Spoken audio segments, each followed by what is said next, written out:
Bojiao!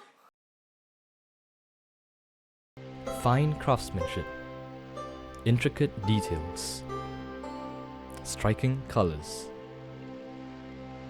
A breathtaking amount of effort goes into weaving one Peranakan beaded shoe.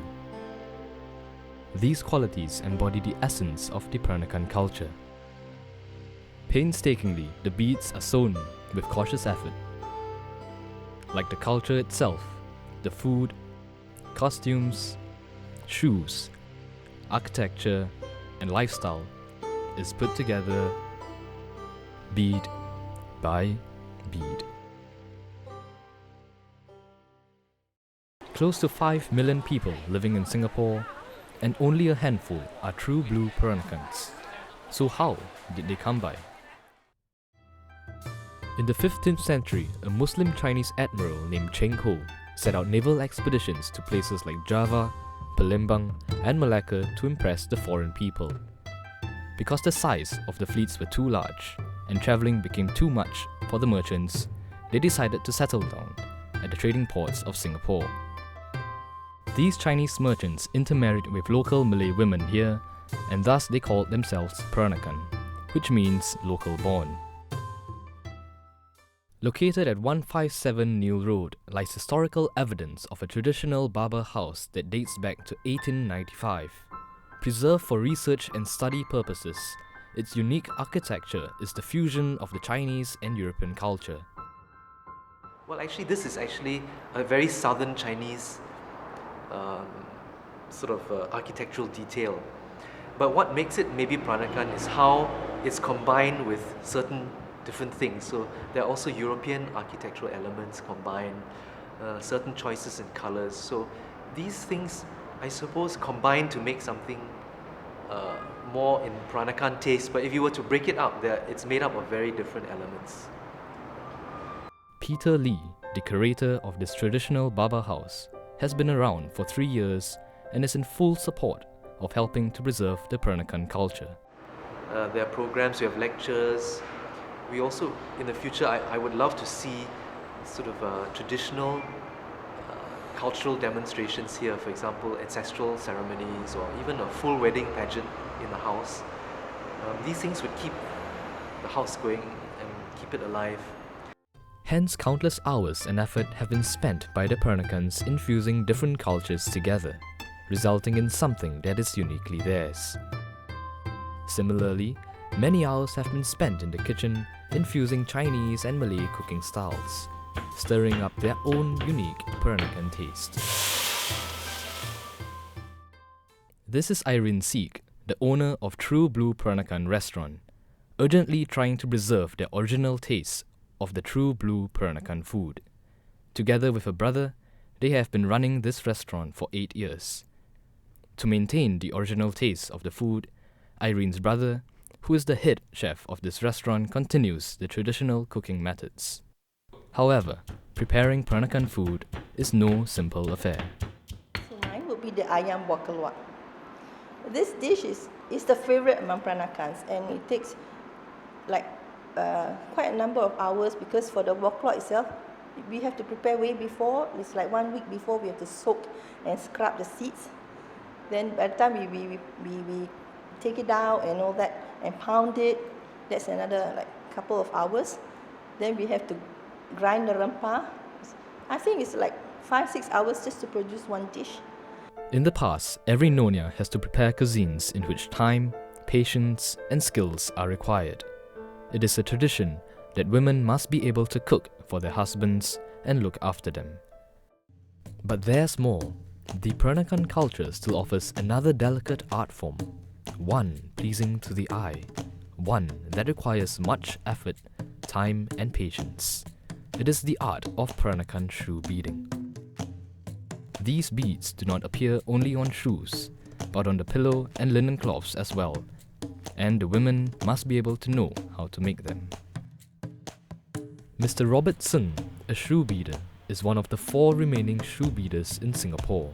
He has been practicing this art form for nearly 15 years. Actually, I learned it from a neighbor, auntie, which is living in the same kampong with me before. I feel like picking up as a hobby. So I went to see her and then to get a bit more information, and that's where I started. These beaded designs are made with thousands of glass beads, which are manually hand sewn together, and the process of making a pair takes about 100 hours. The cost of one beaded shoe can go as low as $300, and it can even go beyond $1,000. With the architecture, food, and shoe beading, one can clearly see the Peranakan culture's richness and diversity, adapting its style from the other cultures. Time is also a factor. The many hours Peranakans have spent in the kitchen and on making the beaded shoes made this culture one of its kind. Time is definitely the essence for the Peranakans. But there is a hard truth to learn about this rich and diverse culture. That is, some aspects of its tradition, like the making of the beaded shoes and beautiful architecture, are slowly fading away. Traditional architecture is slowly being replaced by more modern buildings, and Peranakan beaded shoemaking is treading over the grey area of becoming extinct. Mr. Quek Chong is one of the few left in Singapore who specializes in the art of making those Peranakan shoes. He picked up this rare skill of making the Peranakan shoes when he was young from his dad by watching him make those shoes every day. 那时候我就跟我妈妈就跟我讲，你跟你父亲学做鞋子啦。我说好咯，没有办法咯，就跟父亲做一些，做了我看父亲的鞋子不会很美观，所以我就出来外面跟人家学。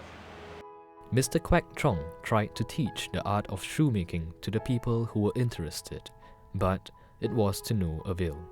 我教过4个，全部有一个我最欣赏他的人，其他3个没有用。他没有心学的，他只是做过日子这样的，好像得过且过这样的，学到死都不会好看的。Even a very skilled person with years of experience still needs much effort to make these shoes. They have to slowly bend the wood into place and use traditional tools to make these shoes. 又要人家绣到美给你，你才会做到美。要牡丹配绿叶，不是很简单的，是这复杂的东西啦，所以你就很多人不要学，就是这样。Being one of the remaining 4 that specializes in Peranakan shoemaking in Singapore, and with no one to take over this tradition, only time will tell what will happen to it in the near future.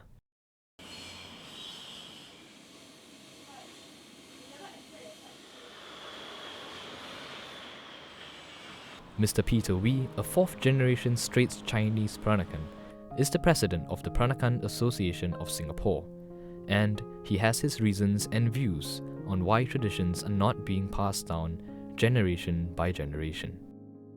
The culture and the tradition started to fade away as early as the 1930s, and this is the cause of, education system, the erosion of the language, the Baba language, that causes the decline of the culture. The percentage of people who still observe Peranakan culture, I think it's very, very few. Out of 10, maybe 1. The influence of strong Western culture caused the erosion. And when it is eroded, that is the reason of why the culture cannot sustain today. Because it's becoming more modern, possibly it could be a bit more distracting because of the other influences. So it takes away from the essence of being Peranakan. This is Bernadette Loh, a 5th-generation Peranakan, and her mother, Judy Loh. Living in a fast-paced society like Singapore, Judy feels the need to pass on this tradition to her daughter. I like it to be carried on, especially Bernadette. I will be the happiest woman on earth if only she will continue, you know, with all those that I've taught her, trained her, she will carry on the traditions. When asked about how she would feel if her daughter did not want to follow the culture, this was what she said. It will break my heart in pieces, into pieces. So will you boy. Will you continue since you're the mother? Oh, In a way, it's like I don't have a choice. But it's not that I don't want to. Yeah, so I will lah. But perhaps not in as much passion as my mom hopes for me to. But yes, I still will. I will carry it in my heart. only in the heart. Only in the heart. Yeah, okay. I will show it too.